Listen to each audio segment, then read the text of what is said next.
नमस्कार दोस्तों स्वागत है एक बार फिर से नए वीडियो में आप सभी का। तो आज हम लोग सीखेंगे विलोपन विधि, जिसको इंग्लिश में एलिमिनेशन मेथड कहते हैं। इंग्लिश में क्या कहते हैं? विलोपन विधि को एलिमिनेशन मेथड। बहुत सारे ऐसे बच्चे हैं जिनको विलोपन विधि समझ में नहीं आती। वे जान नहीं पाते हैं कि आखिर हमें करना क्या है, विलोपन विधि में हमें करना क्या है, कैसे x और y का मान निकालना है। दोस्तों, इससे पहले हमने आपको बताया था प्रतिस्थापन विधि से कैसे दिए गए समीकरण युग्म से x और y का मान निकालते हैं। तो नीचे डिस्क्रिप्शन में उस वीडियो का लिंक है और जाकर आप प्रतिस्थापन विधि देख सकते हैं। तो यहाँ पर एक समीकरण युग्म हमें दिया गया है 6x - 5y बराबर 11 और 2x + y बराबर 17। यहाँ से हमें x और y का मान निकालना है। तो कैसे निकालेंगे? बहुत ही आसान तरीका है। चलिए शुरुआत करते हैं। तो साथियों, हमें यहाँ पर समीकरण का एक युग्म दिया गया है। तो यहाँ पर पहला समीकरण है 6x - 5y बराबर 11 और अगला समीकरण है 2x + y बराबर 17।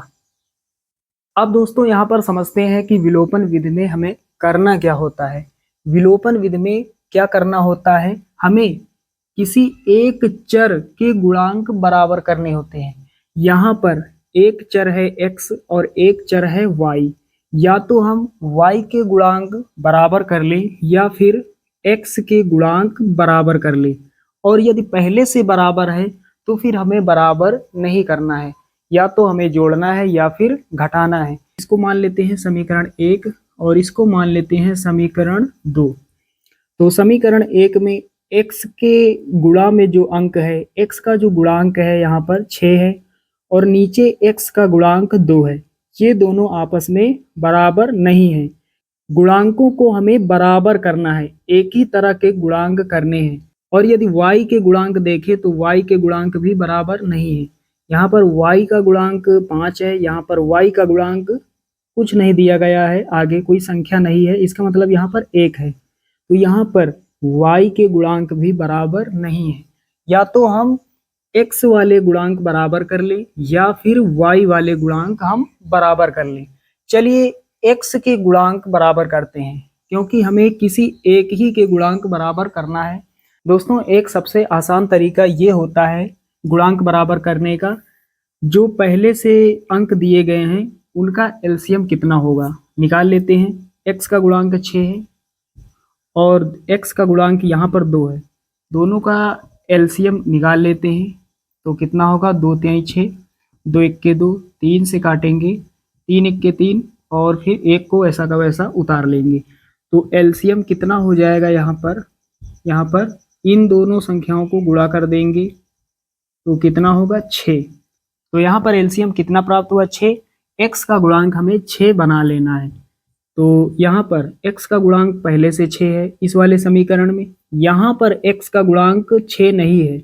यहाँ पर 6 बनाने के लिए हमें किस संख्या से गुणा करना पड़ेगा? 2 में किस संख्या से गुणा करें 6 हो जाए? तो 3 से गुणा करने पर 6 हो जाएगा। तो यहाँ पर क्या लिखेंगे? यहाँ पर लिखेंगे समीकरण 2 में 3 से गुणा करने पर चलिए सबसे पहले गुणा कर देते हैं समीकरण 2 में 3 से। तो यहाँ पर 3 से, यहाँ पर 3 से और यहाँ पर भी 3 से गुणा होगा। तो 3 से गुणा यहाँ पर होगा तो 6x हो जाएगा, प्लस यहाँ पर 3 से गुणा 3y हो जाएगा, बराबर यहाँ पर 3 से गुणा 17 × 51। इसको हम मान लेंगे समीकरण 3। इसको क्या मान लेंगे? समीकरण 3। तो साथियों, अब देख पा रहे हैं, अब समीकरण 1 में x का गुणांक 6 है और समीकरण जो 3 है जो अभी बनकर यहाँ पर तैयार हुआ, इसमें x का गुणांक 6 है। यहाँ पर गुणांक x के दोनों में बराबर हैं। तो हम क्या करेंगे? जोड़ेंगे या फिर घटाएंगे? क्या करेंगे? समीकरण को जोड़ेंगे या घटाएंगे? तो यहाँ पर 6x प्लस का है, यहाँ पर 6x प्लस का है, दोनों के आगे प्लस का चिन्ह है।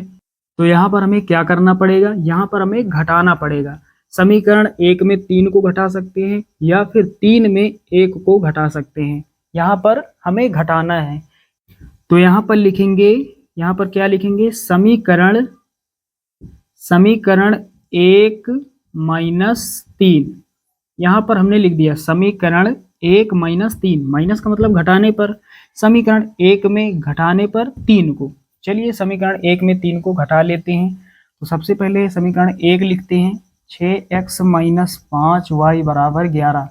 ये इक्वेशन फर्स्ट है यहाँ पर। तो समीकरण 1 हमने लिख लिया। उसके बाद समीकरण 1 में हमें घटाना है 3 को, तो समीकरण 3 यहाँ लिख लेते हैं, 6x प्लस का 3y बराबर 51।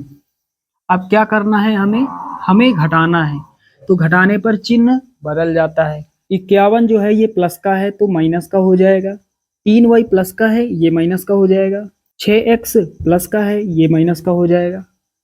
अब यहाँ पर 6x माइनस का हो गया, 3y माइनस का हो गया, 51 माइनस का हो गया। तो ऊपर 6x प्लस का है, माइनस का 6x, प्लस का और माइनस का कैंसिल आउट हो जाएगा। उसके बाद माइनस का 5y माइनस का 3y, एक जैसी चिन्हों वाली संख्याओं को हम जोड़ देते हैं और चिन्ह आगे वही रहता है। तो माइनस का 3y माइनस का 5y, आगे माइनस रहेगा, संख्याओं को जोड़ देंगे, 5y 3y कितना हो जाएगा, 8y। उसके बाद बराबर लगाएंगे। उसके बाद यहाँ पर बराबर के इस तरफ प्लस का 11 है, माइनस का 51 है। प्लस वाली संख्या छोटी है, माइनस वाली संख्या बड़ी है, तो माइनस वाली संख्या बड़ी है तो आगे माइनस चिन्ह रहेगा। अब क्या करेंगे, बड़ी संख्या में छोटी को घटा लेंगे, 51 में 11 को घटा लेंगे, 1 में 1 जाएगा 0 बचेगा और 5 में 1 जाएगा कितना बचेगा 4, माइनस से माइनस कैंसिल हो जाएगा, 8y बराबर 40। काट देंगे 8 से, 8 1 8, 8 पंचे 40। तो y का मान कितना हो जाएगा, y का मान हो जाएगा 5। तो साथियों यहाँ पर हमने y का मान निकाल लिया है, y का मान हमें 5 प्राप्त हुआ। अब हमको चाहिए x का मान, तो x का मान कहाँ से मिलेगा, y का मान समीकरण 1, 2 या फिर 3 में रख देंगे, x का मान हमें प्राप्त हो जाएगा। चलिए समीकरण 1 में रख देते हैं, तो यहाँ पर लिखेंगे y का मान समीकरण 1 में रखने पर, तो यहाँ पर हमने क्या लिखा, y का मान समीकरण 1 में रखने पर। समीकरण 1 पहले लिख लेते हैं, यहाँ लिख लेते हैं, यहाँ पर 6x माइनस 5y बराबर 11, ये समीकरण 1 है। यहाँ पर मान रख देते हैं, x का मान हमें निकालना है, y के स्थान पर हमें 5 रखना है, तो यहाँ पर 6x हो जाएगा माइनस 5 लिखेंगे, गुणा लगाएंगे, y के स्थान पर 5 बराबर 11। अब यहाँ हल करेंगे, 6x हो जाएगा माइनस 5 25 हो जाएगा और बराबर 11। चलिए अब इसको इधर हल कर लेते हैं, 6x पहले लिखेंगे, माइनस का 25 उस तरफ जाएगा, प्लस का 25 हो जाएगा और ये 11। तो यहाँ पर 25 और 11 कितना हो जाएगा, 36 हो जाएगा।